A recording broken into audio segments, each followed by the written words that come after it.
Hello to all my favorite historians. How are you today? Welcome again to our podcast Sugo Project. We are very happy about the topic we bring to you. As you already know, we are here with my colleagues, Rocio, Cata, Beatriz, Nico, and of course, me, Sophie. So let's talk about the supposed destroyer of worlds. Rocio, who was Oppenheimer?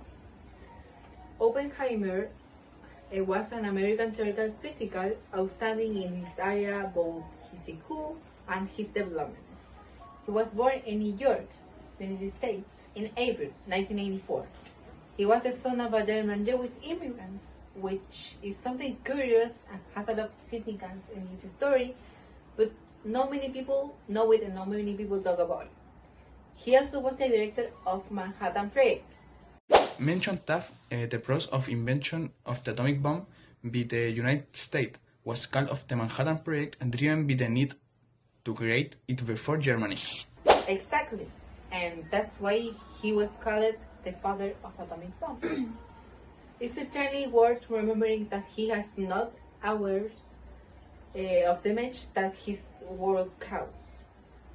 He believed that the world end the war, and he was right, but it's not ended the way he expected. After the catastrophe, he said these words: "I have become the death, the destroyer of worlds." Now I am become death, the destroyer of worlds. But personally, I don't think he really was, and I even defend him. He only wanted the end of the war. I do not agree with you, Rocio.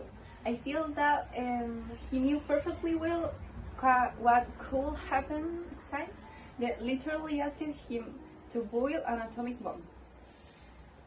He was a person completely capable of seeing his misfortune coming, although he claims to be sorry and at the same time say that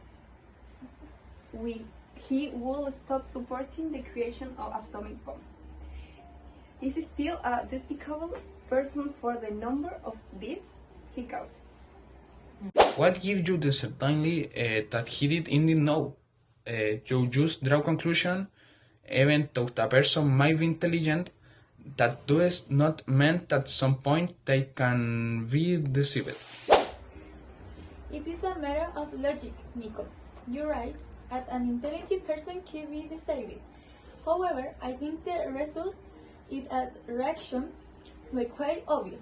He knew what he was doing and what they were asked to him. You are wrong about that last one. Think that at that time it was a very great innovation and constant insertion. Furthermore, it is literally a historical fact that he felt extremely guilty for his action. He himself mentioned that already Rocio said. Mm-hmm. And on the other hand, those were not really his fault.